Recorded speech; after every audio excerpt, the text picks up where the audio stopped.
नमस्कार दोस्तों। आज हम शुरुआत कर रहे हैं उत्कर्ष क्लासेस द्वारा प्रकाशित एक सीरीज जिसमें टोटल 1000 जीके के प्रश्न हैं जो कि अति महत्वपूर्ण हैं, किसी भी परीक्षा के लिए अति महत्वपूर्ण हैं। इनके अंतर्गत भारतीय इतिहास के अंतर्गत लगभग 200 प्रश्न हैं, भारतीय राज्य व्यवस्था के अंतर्गत, विश्व के भूगोल के अंतर्गत, भारतीय अर्थव्यवस्था के अंतर्गत, सामान्य विज्ञान के अंतर्गत। तो ये 5 विषय से लगभग 200 प्रश्न हैं। टोटल 1000 महत्वपूर्ण प्रश्न हैं। ये 1000 महत्वपूर्ण प्रश्न आप कोई भी एग्ज़ाम दे रहे हैं, चाहे हो यूपीएससी हो, यूपीपीसीएस हो, आरओ एआरओ हो, किसी भी एग्ज़ाम के लिए अति महत्वपूर्ण साबित हो सकते हैं। तो आइए शुरू करते हैं। पहला प्रश्न है बौद्ध संगीति के बारे में, कि बौद्ध संगीतियों के आयोजन के स्थलों का सही कालानुक्रम है। तो जो बौद्ध संगीतियाँ हुई थी, तो उनका जो आयोजन हुआ था, तो उनका सही कालानुक्रम क्या है? तो सबसे पहली जो बौद्ध संगीति हुई थी, सबसे प्रथम जो बौद्ध संगीति हुई थी, वो राजगृह में हुई थी। प्रथम बौद्ध संगीति राजगृह में हुई थी। वो 483 ईसा पूर्व में हुई थी और इसके अध्यक्ष जो थे महाकश्यप थे तथा उस समय शासक थे अजातशत्रु। द्वितीय बौद्ध संगीति जो वैशाली में हुई थी।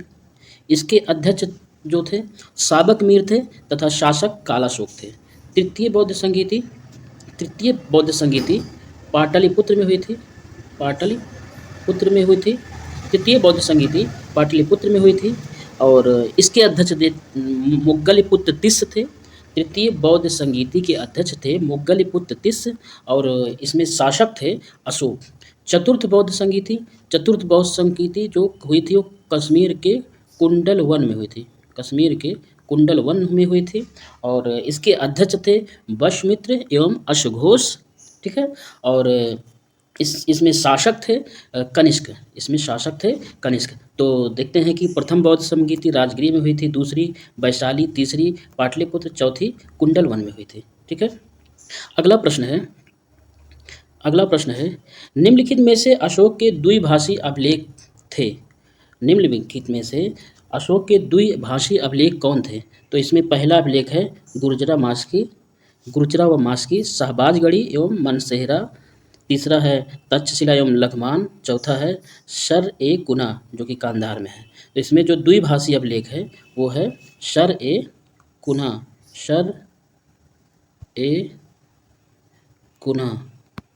ये अभिलेख जो है ये द्विभाषी अभिलेख है। ये कहाँ पर है? कंधार में है। द्विभाषी अभिलेख है, ये कंधार में है। ठीक है। अगला प्रश्न है दिल्ली सल्तनत में लाख बख्श किस शासक को कहा जाता है? ए है अलाउद्दीन खिलजी, बी है मोहम्मद बिन तुगलक, सी है कुतुबुद्दीन ऐबक, डी है सिकंदर लोदी। तो लाख बख्श जो है वो कुतुबुद्दीन ऐबक को कहा जाता है। किसको कहा जाता है? कुतुबुद्दीन ऐबक को। इनको लाख बख्श के नाम से जाना जाता है। सही ऑप्शन है लाख बख्श कुतुबुद्दीन ऐबक। ठीक है। तीसरा प्रश्न है यदि मैं अपने एक गुलाम को भी पालकी में बैठा दूं तो मेरे आदेश पर मेरे सभी सरदार उसे कंधों पर बैठाकर ले जाएंगे। यह कथन किस शासक का है? ए है बलबन, बी है खिज्र खां, सी है सिकंदर लोदी, डी है अलाउद्दीन खिलजी। तो ये कथन जो है ये सिकंदर लोदी का है।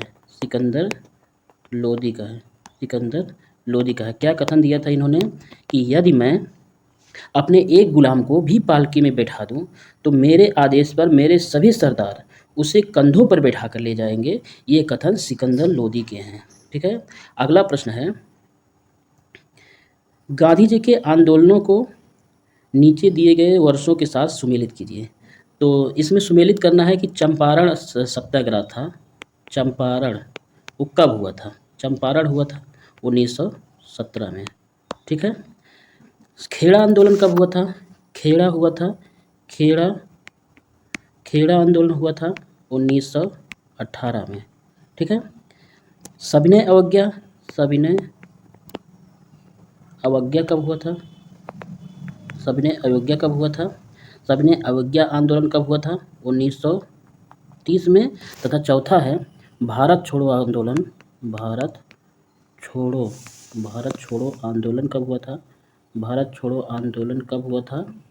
भारत छोड़ो आंदोलन हुआ था 1942 में। ठीक है, भारत छोड़ो आंदोलन हुआ था 1942 में। तो चंपारण आंदोलन 1917, खेड़ा आंदोलन 1918, सविनय अवज्ञा 1930 और भारत छोड़ो आंदोलन 1942 में हुआ था। ठीक है, अगला प्रश्न है, भारत में मुस्लिम राज का संस्थापक माना जाता है किसको? इसमें ऑप्शन है महमूद गजनी, मोहम्मद गोरी, इल्तुतमिश, जहीरुद्दीन बाबर। तो इसका सही उत्तर है कि भारत में मुस्लिम राज का संस्थापक माना जाता है मोहम्मद